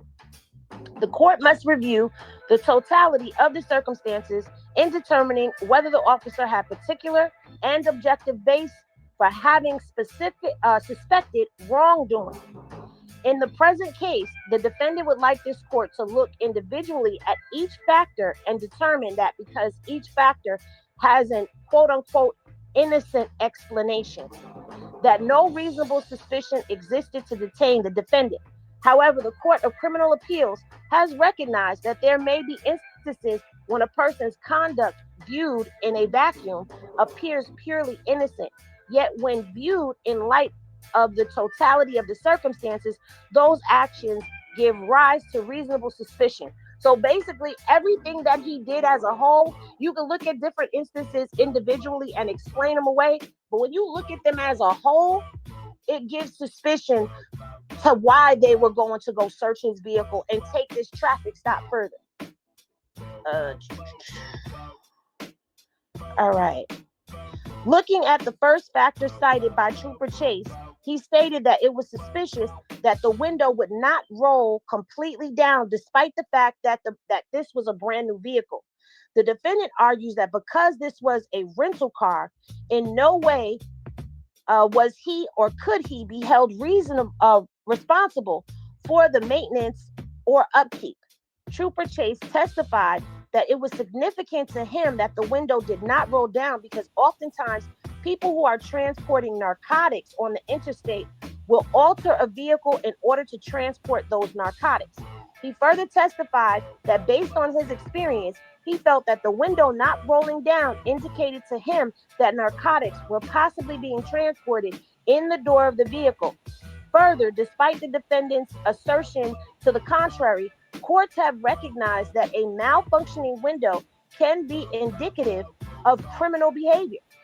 The factor viewed in totality with the other articulated factors establishes reasonable suspicion to detain the defendant. The second factor cited by Trooper Chase is that the passenger of the vehicle slept during the traffic stop and this created a lived-in look within the vehicle. The defendant would have the court believe that because there was a quote-unquote logical explanation behind the passenger sleeping that would negate the trooper's ability to use this in finding reasonable suspicion to prolong the stop. There is nothing contained within the record that indicated that they were telling the truth about the purpose of their trip. So they couldn't even prove that they were on their way to a funeral or any of that. Further, given the circumstances, the trooper should not be required to assume at the time of the stop, the individuals were telling the truth, especially true, giving their conflicting stories. Trooper Chase testified at the hearing that this was indicative of criminal behavior because people who transport narcotics like to get where they're going as fast as possible, and that oftentimes people will sleep in the vehicle while the other person drives. This factor, viewed in totality with the other articulated factors, established reasonable suspicion to detain the defendant. The third factor to which Trooper Chase testified was the conflicting stories told by the defendants with regards to the purpose of their trip. The defendant told the trooper that they were going to Tulsa to pick up his mother to take her back to California for the funeral because she was too large to fly. Dang. Damn, you shot your mama down like that? And that their deceased brother's body would be flowed back to California. The passenger told the trooper that they were going to Tulsa for the funeral. There is a significant difference in going to pick someone up for a funeral in California and in going to Tulsa for a funeral. Nigga, you can't even get your directions straight. Okay, Tulsa for the funeral. Therefore, the stories given by the two individuals were in conflict. The defendant claims that the trooper contradicted this assertion by stating to another officer that the defendant and his brother, quote unquote, both told me the same story. However, this statement is taken out of context by the defendant. Just a couple of minutes before the statement picked out by the defendant and the trooper stated, quote unquote, they gave me a little difference in the story with the deal on their mother. When he made the statement about both told me the same story, he made no mention that he was referencing their destination or their purpose as the defendant claims. He was clearly speaking about the fact that their brother had been killed, which was consistent between both individuals. What was inconsistent is whether or not the funeral would be held in California or in Tulsa. This factor, viewed in totality with the other articulated factors, established reasonable suspicion to detain the defendant. Damn, y'all ain't even have your story together? Didn't he have it together? Right.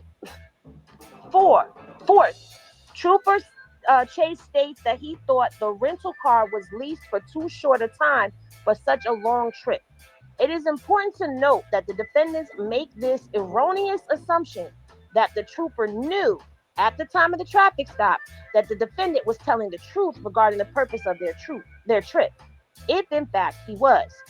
Given the inconsistent stories, the trooper was free to disbelieve either individual's version of events. In hindsight, it's easy for the defendant to state that it is perfectly reasonable to make a 20.5, which is 20.5-hour one-way trip, pick up their mother, and make the return trip to California for the funeral within 31 hours to spare had they done a non-stop trip.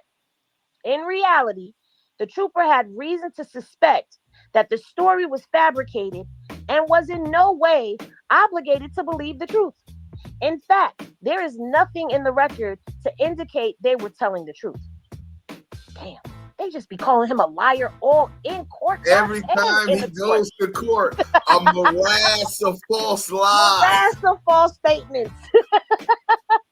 In fact, there is nothing in the record that indicates that given the circumstances, it was reasonable for the trooper to believe they had rented the car too short of time for an extremely long trip.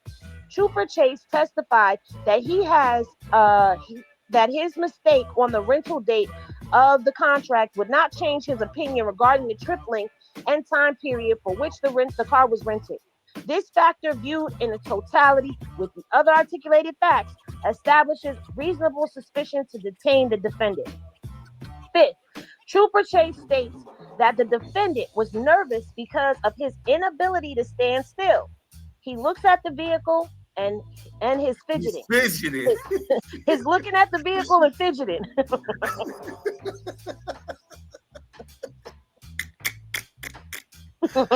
Oh shit.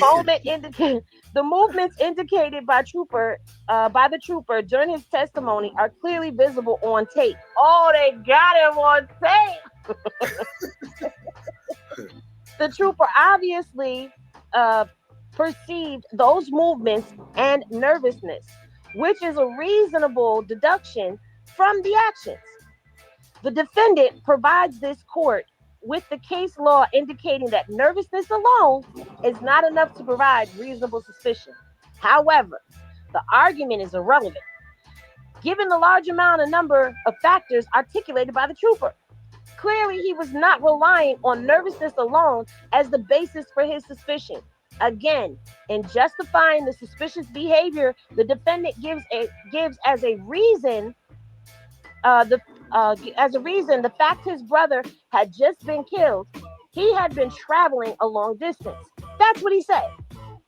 He said, well, the reason I was nervous and shaking and fidgeting was because my brother had just been killed and I had been driving a long distance. This is his argument to the court. The trooper had no way of knowing at the time whether or not there was any truth to the story, and given the inconsistencies between the driver and the passenger, it is reasonable for him to disbelieve the story and perceive the nervousness as an indication of criminal activity. This factor viewed in totality with the other articulated factors establishes reasonable suspicion to detain the defendant. Next, the trooper states that it was suspicious that the defendant grabbed the clipboard in such a hardy, I don't know what they meant by that, grabbed the clipboard in such a hardy, they probably meant hurry, right. When he was asked to sign the warning ticket, the defendant claims that it's not supported by the video evidence, but he is innocent in this contention. Incorrect. In this contention. The video clearly shows that the defendant grabs the clipboard from the trooper before the trooper finishes speaking. This is inconsistent with... This is consistent. This is consistent, with the trooper's claims that the defendant was in a hurry. The factor viewed in totality with the other articulated factors establishes reasonable suspicion to detain the defendant. Last, Trooper Chase states that when he asked the defendant if there was anything illegal in the vehicle, he stated no in a low tone of voice. The defendant claims that speaking in a low tone of voice does not equate criminal activity. However, that argument misconstrues the trooper's testimony at the hearing. The trooper testified that the low tone of voice the defendant used when answering the question was in contrast to the normal tone of voice the trooper had observed during the rest of the traffic stop. The trooper testified that the significant indicator was the variation of in the tone of the defendant's voice when answering questions about anything illegal being in the vehicle. This factor, viewed in totality with other articulated factors, established reasonable suspicion to detain the defendant. All right, well, let me stop this, right? Because I want to get into the other one. They just argue law on that one. Ultimately, what happens is we'll go to it. You know what I'm saying? So I remember when we first talked about this case, that rat bastard said that it was dismissed on illegal search and seizure, right? That was one of his original lies, right? Well, let's see what was the ruling after all of that legal shit. Henny?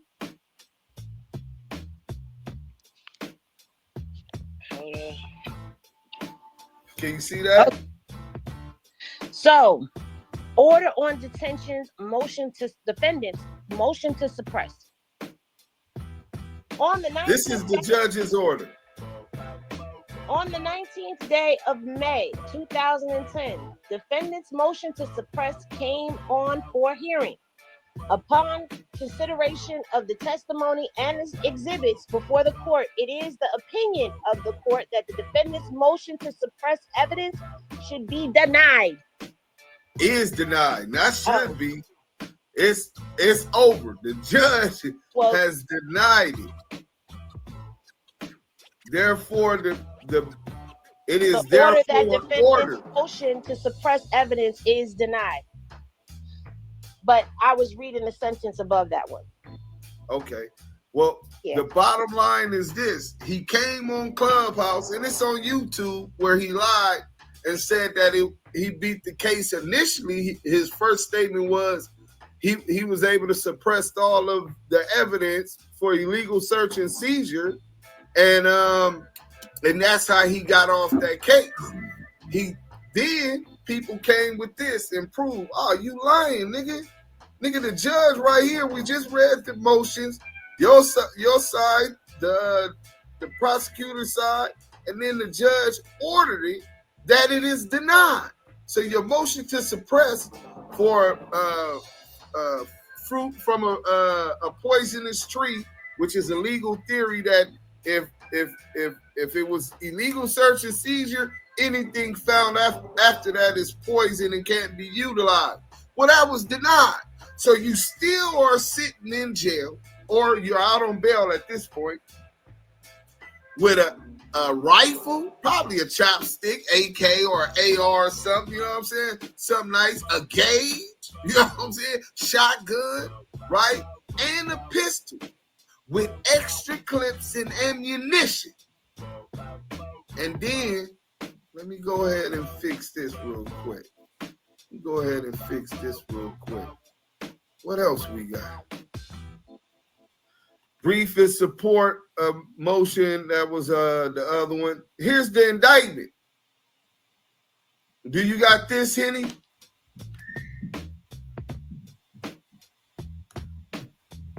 Well, I don't know. Maybe I lost Henny. Let me check and see. No, my bad. I was muted. Okay. Oh, you got the indictment? I got the indictment. Yep. Okay. Oh, and I want to make note of this. Y'all see that seal over there, right? Oh, okay. Okay, indictment. In the name and by the authority of the state of Texas, the grand jury for the county of Wheeler, state of Texas, duly selected, impaneled, sworn, charged, and organized as such at the November term 2005 of the 31st Judicial District Court. Cash McElroy Jones, hereinafter styled defendant. I like the way they said that. They said styled. On or about the 16th day of April 2005. Whoa. Not April 15th. April 16th. Because he's been telling everybody April 15th, but April 15th is actually the date that his brother got killed and not the day that he got arrested. And before the presentment of the indictment in the county and state as for said, did then and there, having been convicted of the felony offense of assault with a firearm on the 12th day of May, 1994. In cause number 190014 in the Superior Court of Los Angeles, County, California, in a case on the docket of said court and entitled The State of California versus Jones Cash McElroy, intentionally or knowingly possessed a firearm before the 5th anniversary of the defendant's release from supervision under parole following conviction and said felony against the peace and dignity of the state. That's the foreman of the grand jury. So a grand jury let me tell y'all the process of indictment. The court summons once they get a affidavit from the police that they believe a crime had occurred. They summons the grand jury. A certain amount, a majority, which in federal court I know is 20 something out of 24, have to come back with enough indication that they believe it's enough evidence to prove a crime has happened. A grand jury found that they believe that a crime happened. Foreman of the grand jury. The witness that testified at the grand jury was the police officer, Darren Chase. So he's still sitting in jail, out on bail, right? For a chopstick and all of this other stuff.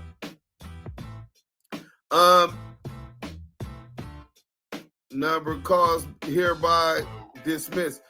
This one is what eventually happens. He has a gun case, 3 gun cases, and ammunition crossing against interstate commerce, which is a federal crime. It makes it a federal crime. And you want to know? You don't got to believe me because y'all never do. But it says, I let her read it, and then I'm going to show y'all how he knows this was a federal crime. The state's motion to dismiss having been presented to me on the 8th day of March, 2011, and the same having been considered, it is therefore ordered, adjudged, and decreed that said above entitled and numbered case be and the same is hereby dismissed. AK, a gauge, a pistol with extra ammunition and extra clips for each one. Wack said it was 800 rounds of ammunition. And for some reason, a judge in Willard County, Texas, and a prosecutor believed it was in the interest of justice that this case would be dismissed. Right? Let me get up out of here real quick so I can play this audio for y'all, a CS2 back, because there's some weird shit going on, man. I don't know if y'all been paying attention, but I know that Debbie was paying attention because Debbie told me that I'm going to plead the fifth on this one. Yeah. Hold on.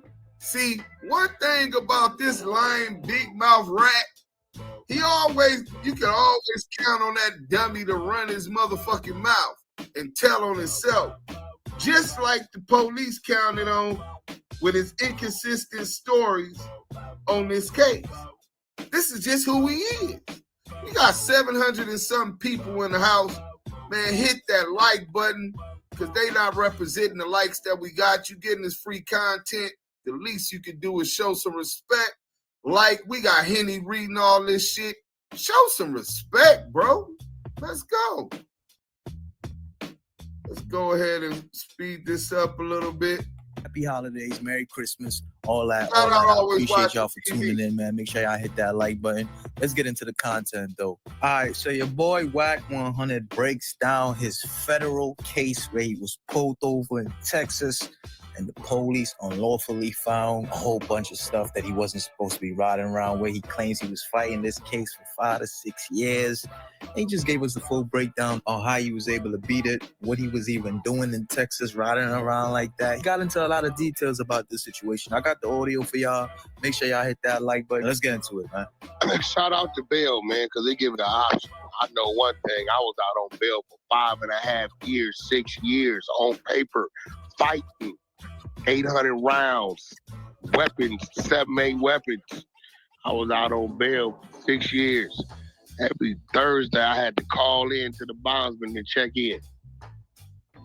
But he wouldn't have gave me that bail, life would be different right now. And I was in Texas, Aubrey. I was in the racist part of Texas. I was in Willard County, Shamrock, Texas. Population 1,300. Why were you there? That's a great question. Word. Why were you there, Wack? I think I know why he was there. Y'all know why he was there? Texas got caught with a whole bunch of ammunition. That's why I got pulled over on the 40. I was about 30 or 40 miles from the Oklahoma. Let me just put what we do know. Your brother get killed, as we know, in Oklahoma, execution style. And the next day, you and your other brother are caught flying in at above the speed limit with all this artillery, talking about you're headed to Oklahoma. Make it make sense. On the border, and I got pulled over. The paperwork up on my Instagram. Pull the case up, check it out. Like, it was about 6 years. Yeah. Pulled me over for a speeding ticket, took my license, registration, insurance, came back to the window, gave me a warning citation. As you know, I was in custody once he had my documents. Once he gave me that citation, I signed for it, and he handed me back my license, registration, insurance with the ticket. I was released from custody. It took 4 steps away from the car, tapped on the window, and said, "Yo, will you give me consent to search your vehicle?" So here he is telling you dumb motherfuckers who be believing this shit, because y'all gang goofy, don't understand law, don't understand the street politics, or that he running the con on you. The same legal argument that he argued in court that got shut down. It got shut down, denied. But all you bitch ass niggas over there sucking this nigga dick, this rat nigga dick, you niggas fell for it because you wanted to believe it, nigga. Put your hand out, aggressive panhandling. Hey, if y'all made it this far into the video, make sure you hit that like button. Let's get back to the audio. So I was watching TV. I asked him, "Why are you talking to me right now? Has there another infraction been violated?" "No, what happened?" I said, "Well, no, I don't give you consent to search my vehicle." He pulled his gun on me, make us get out the car.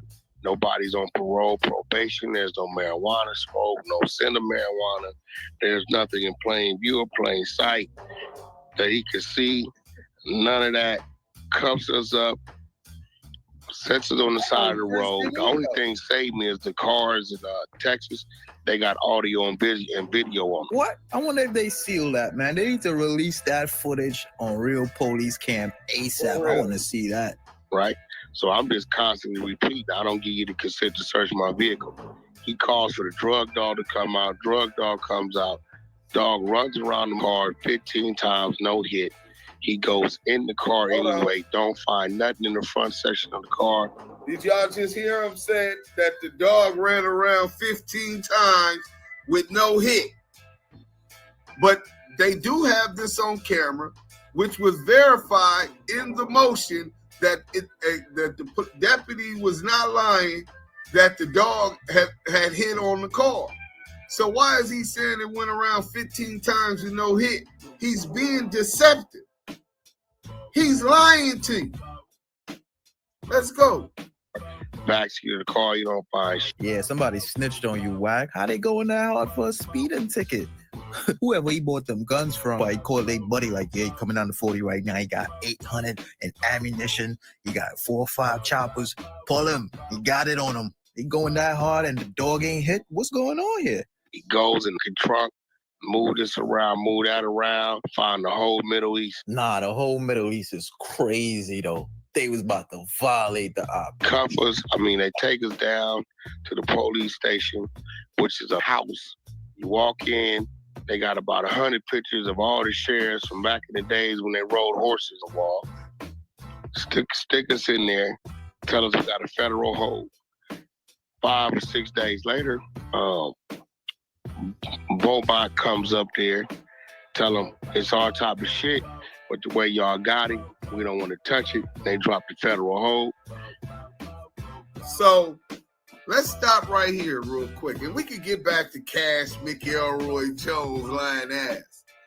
He said that after 6 days, the feds come up to little bitty old part of Texas.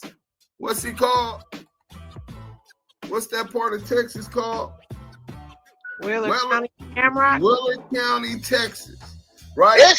It's called Chase County. Just to tell him that because of how they caught him, they don't want to take the case. So I did a little bit of investigation. Y'all know my journalistic ways, my professionalism. You know what I'm saying? I did just a little bit of what you call it. So we gonna stop sharing the screen. Common sense ain't really that common. See, that shit only work on motherfuckers that's slow, right? So what we gonna see is, where are the local FBI offices in Texas? Let's start there, right? Let me share this with y'all, just so y'all can find out what my research that helped me discover, right? Boom. Y'all can see that? Let me blow this up a little bit. In Texas, you got a FBI station in Dallas.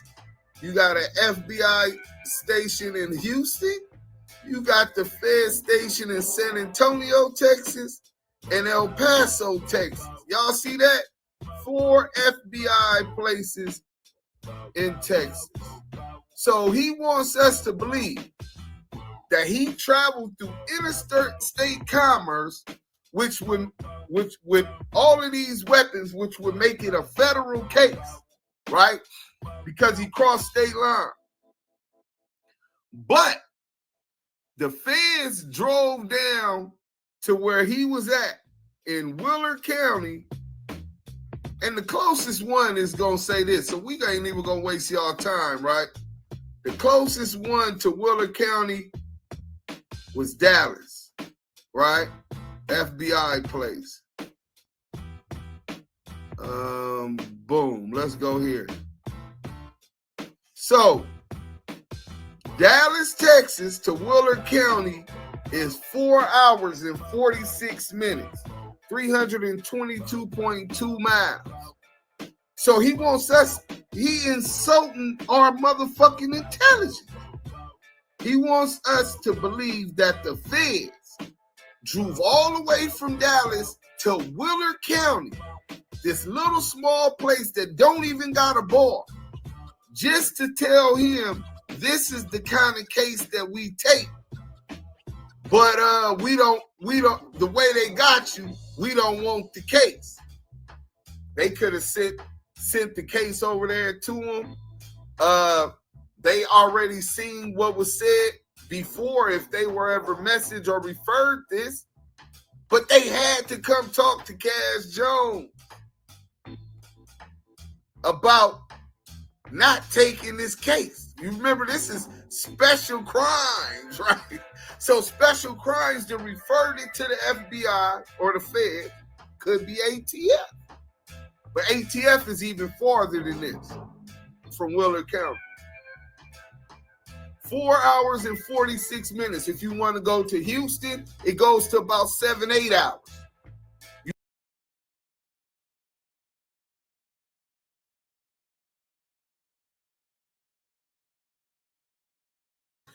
So you be the judge.